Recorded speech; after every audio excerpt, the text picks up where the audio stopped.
சுவாமிநாதன், நீங்க எப்படி பாக்குறீங்க? ஏன்னா மக்கள் வந்து சொன்ன மாதிரி திமுக எப்படி பொசிஷன் பண்ணாங்கன்னா டெல்லிக்கு எதிரான யுத்தம்னாங்க, நலத்திட்டங்கள் திரு ஸ்டாலின் அவர்களை முன்னிறுத்தி.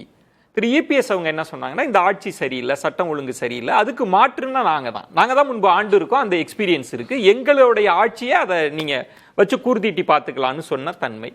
விஜய் அவர்கள் சொன்ன மாதிரி அவர் தீய சக்தின்ற ஒரே நரேஷன். அப்புறம் சீமான் அவர்களும் இருந்தாங்கன்னா மக்கள் எந்த மேண்டேட் எதுக்காக எப்படி வாக்களிச்சிருப்பாங்க? நாளைக்கு வரப்போற முடிவையும் மக்கள் எடுத்த முடிவையும் கனெக்ட் பண்ண முடியுமா? எப்படி புரிஞ்சுக்கிறீங்க சார்? இந்த தேர்தலில் தீர்மானிக்கும் சக்தி எது அப்படின்னு பார்த்தீங்கன்னா விஜய் தான் சார். நீங்கள் முந்தின சுற்றுலே சொன்னீங்க எல்லாருமே விஜயை சுற்றி தான் பேசுகிறோன்னு. அது வந்து கிட்டத்தட்ட இந்த தேர்தலில் தீர்மானிக்கும் சக்தி விஜய் தான். ஆனால் விஜயனுடைய வாக்கை தீர்மானிக்கிற ஒரு சக்தியும் இதுக்குள்ளே இருக்குது. அதை நான் ரெண்டாவது சொல்கிறேன். முதல்ல இந்த விஜய் தான் இந்த தீர்மானிக்கும் சக்தி அப்படின்னா சார், கிட்டத்தட்ட 2,52,59,596 பெண்கள் வாக்களித்திருக்காங்க. ரகு சார் சொன்னதுதான். கிட்டத்தட்ட பெண்கள் மத்தியில் விஜய்க்கு வாக்களிக்கணும் அப்படிங்கக்கூடிய ஆர்வம் அதிகமாக இருந்தது. நீங்கள் அந்த எண்ணிக்கை தான் சார் முக்கியம். 2,52,59,596. இப்போ அரசினுடைய நலத்திட்ட பயனாளிகளுடைய எண்ணிக்கை 1,31,00,000. நீங்கள் அதோடு ஒப்பிட்டீங்கனாலே 75 லட்சம் பெண்கள் கூடுதலாக வாக்களிச்சிருக்காங்க. அந்த ஓட்டாக தான் அதிமுக பக்கம் போயிருக்கணும். பட் அந்த ஓட்டையும் விஜயும் ஷேர் பண்ணுவார். ஏன்னா உங்களுக்கு 1000 ரூபா கிடைக்காதவங்க, அப்போ அண்ணன் கேட்டால் ஒருவேளை விண்ணப்பிக்காதவர்கள் என்று கூட சொல்லலாம். பட் நம்ம அந்த தரவுகளை நம்ம அப்படி பார்த்தோம்னா கிட்டத்தட்ட அந்த வாக்குகளை அதிமுகவும் போயிருக்கும், விஜய்க்கும் போயிருக்கும்.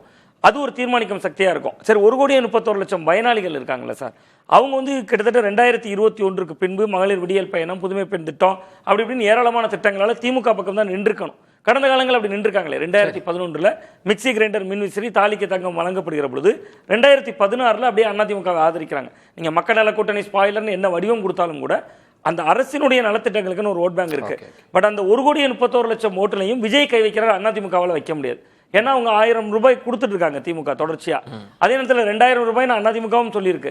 சரி, அந்த 2000 ரூபாய் டிஎம்கேயும் சொல்லியிருக்கு, அதிமுகவும். அதுல எனக்கு ஒரு சின்ன விளக்கம் கொடுங்களேன். நீங்க மக்கள் நல கூட்டணி எடுக்கிறப்ப நீங்க ஒரு ஓட்டிங் பேட்டர்ன், ஒரு ஓட்டிங் டிஎன்ஏன்னு எடுத்தீங்கன்னா உண்மை திமுகவுக்கு போற வாக்கு வங்கி அதுதான் மக்கள் நல கூட்டணியும் ஷேர் பண்ணிக்கிறாங்க. ஏன்னா ஒரே விஷயத்தோட இருக்கிற ஒரு தன்மை இருக்கு அங்க இருக்கிறது. இப்போ பெண்கள் அப்படின்னா எம்ஜிஆர் இடமிருந்து கண்டினியூ ஆனவங்க, ஜெயலலிதா அவர்கள் வந்த பிறகு ஒரு பீக்கு போச்சு. இப்போ வாக்கை பிரிச்சதுன்றதுல மக்கள் நல கூட்டணிக்கு ரோல் இருக்குல்ல அங்க? ஆமா, மக்கள் நல கூட்டணி பிரிக்கல. திமுக ஓட்டையும் எடுக்கல, அதிமுக ஓட்டையும் எடுக்கல. அதுல என்ன ஸ்ட்ராட்டஜினா, அவர்கள் ஓட்டு எதிர் வரிசையில சேர்ந்துடக்கூடாது. அவங்க கட்சி ஓட்டு தான் மொத்தமே 6.1 தான். அப்போ 115 தொகுதியை என்னமோ நம்ம தேமுதிக நின்றுச்சு.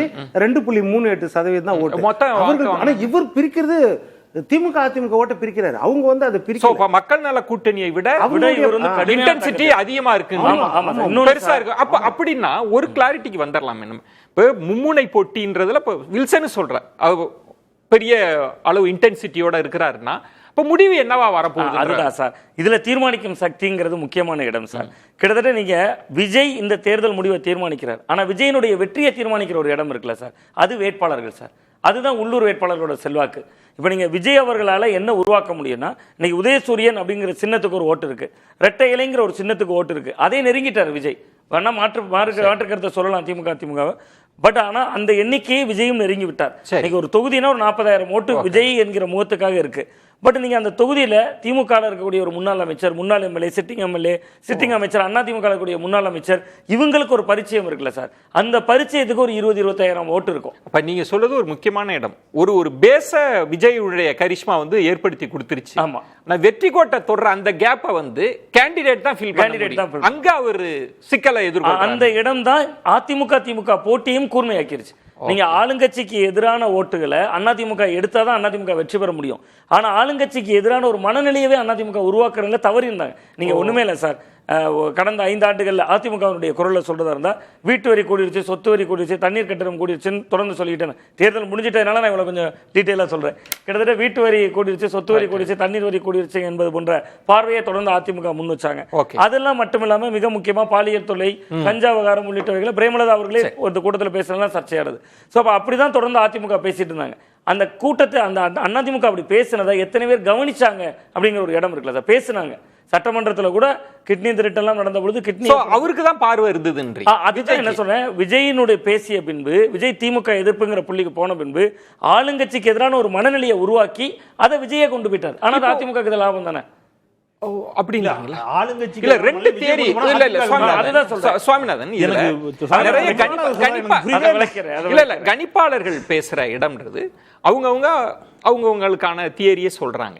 இப்போ விஜய் அவர்கள் 20க்கு மேல அவர் பர்சன்டேஜ் கூட திமுகவுக்கு சீட்டு கன்வெர்டபிலிட்டி அதிகமாகும். இது ஒரு தியரி. கிட்டத்தட்ட 180 200 வரைக்கும் கூட போவாங்க. ஏன்னா அவர் ஒருவேளை வெற்றி கோட்டை தொடல 20ன்றது ஒரு தியரி.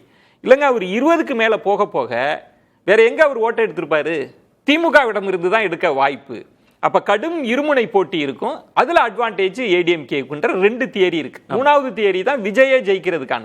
நீங்க எதை எடுத்துக்கிறீங்க? அதாவது சார் 20% அப்படிங்கிற கோட்டை வந்து விஜய் நெருங்குவார் அல்லது அதை விட தாண்டுவார்னா அதிமுக இருக்கிறதுல ஏற்கனவே வாக்கு சதவீதம் குறைவாக தான் இருக்கு.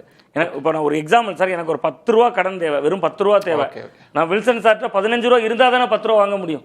அங்கேயே 10 ஓட்டு இருந்தா தானே நான் 15. நம்ம ஏடிஎம்கேன்ற இடத்தில் மட்டும் பார்க்குறோம். இதுல இன்னும் கூட ஒரு நுணுக்கமா பார்ப்போம். நிறைய நாளைக்கு தெரிய போகுது.